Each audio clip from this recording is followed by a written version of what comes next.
Are you ready to dive into the wonderful world of brush lettering?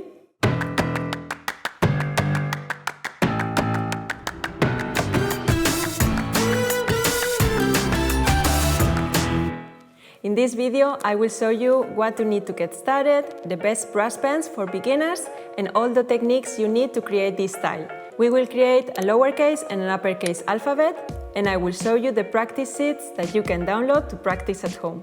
For this class, I will be using Design Journey double-ended watercolor brush pens because the firmness of their tip is perfect for beginners.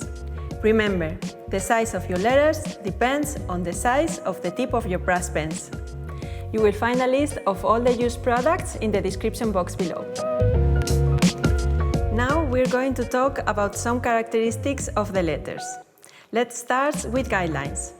This is the baseline, where the main part of each letter sits, and this is the X height.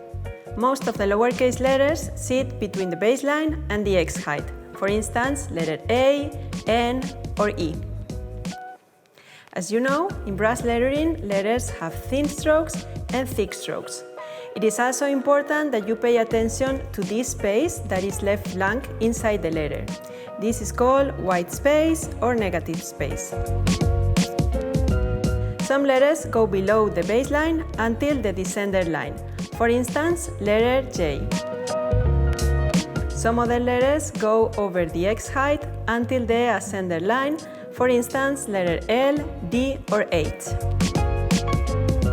This diagonal line is the slant, and you can either draw slanted letters like this H or vertical ones, but you have to be consistent with your choices.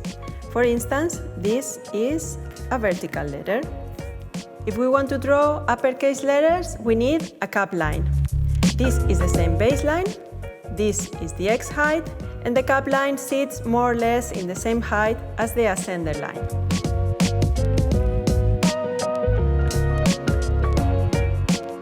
In brush lettering, many letters have this thin stroke at the end, which is called exit stroke, and will allow us to connect one letter to the next one. Of course, there are other lettering styles. You will learn more about them in the following videos. But for instance, we can draw here a sans serif letter and a serif letter. These small lines are called serifs. Some other words that you will hear me saying in these videos are ligatures, where two letters are connected with the same stroke, like this T and its bar that forms part of the H. This is a ligature, and also flourishes, which are decorative strokes like this one. This is a flourish. Now I will show you how to draw this kind of letters. You can see that the letters I drew have thin and thick strokes. With these tips, you can press down on the paper to create thick strokes. These are downstrokes or strokes drawn in a downward direction. Don't be afraid to break the tip of your brush pens because it will recover its original form once you stop applying pressure. Upstrokes or strokes that are drawn in an upward direction are always thin. To create them, just slide the tip of your brush pen on the paper, applying none to a very small amount of pressure. Horizontal strokes are also thin. Practice some downstroke and upstrokes to get to know the flexibility of your brush pen. Before we jump into the letters, we are going to create some basic strokes, which are the forms that create all the letters in the alphabet. And to create them, you have to pay attention at the direction you're following. If you're going down, you press. If you're going up, you have to release the pressure to create a thin stroke. Sometimes we start with a thick stroke and then a thin stroke. Sometimes we start with a thin stroke and then we turn, start applying pressure, and finish with a thick stroke. It's also important where you start creating the basic stroke. For instance, this one starts more or less here. This would be the baseline, this the X height. You start here, you go up with a thin stroke, then you turn and go down with a thick stroke.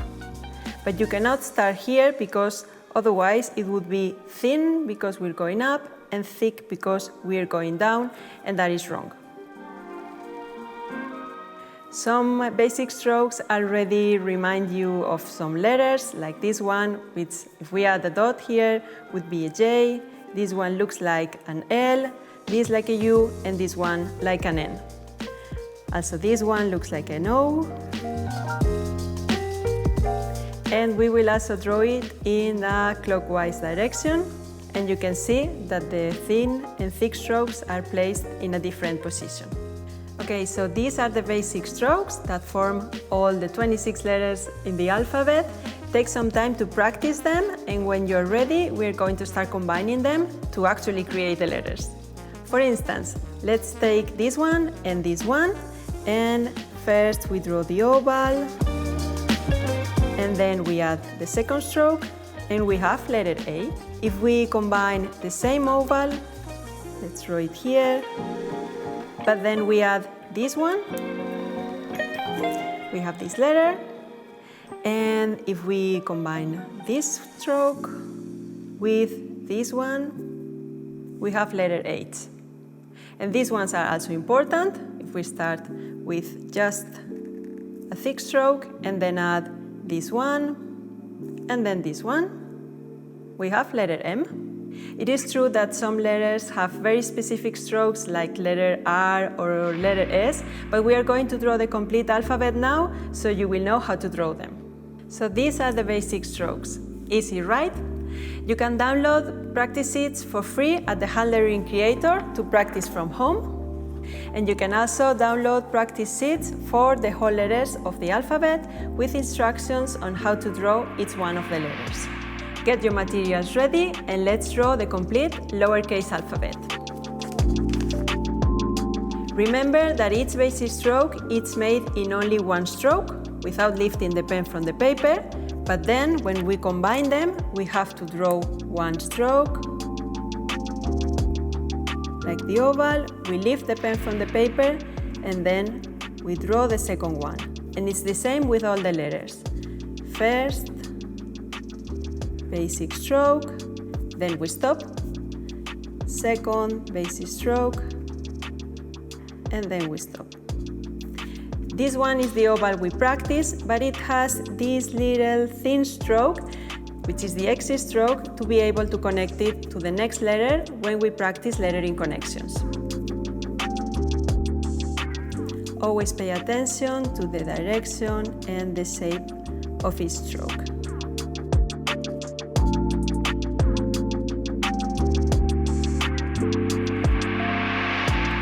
Remember, thick stroke when we're going downwards, thin stroke when we're going up, and then thick again when we're going down.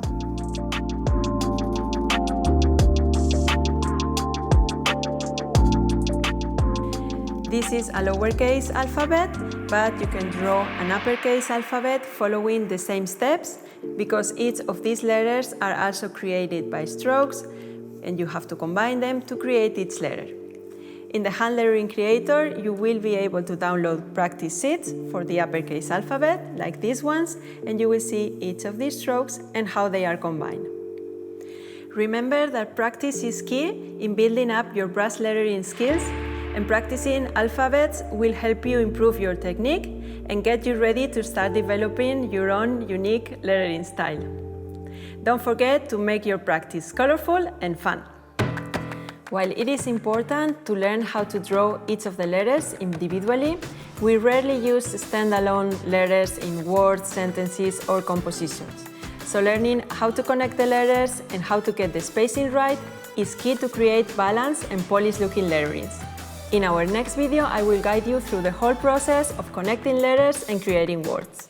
Let's do it!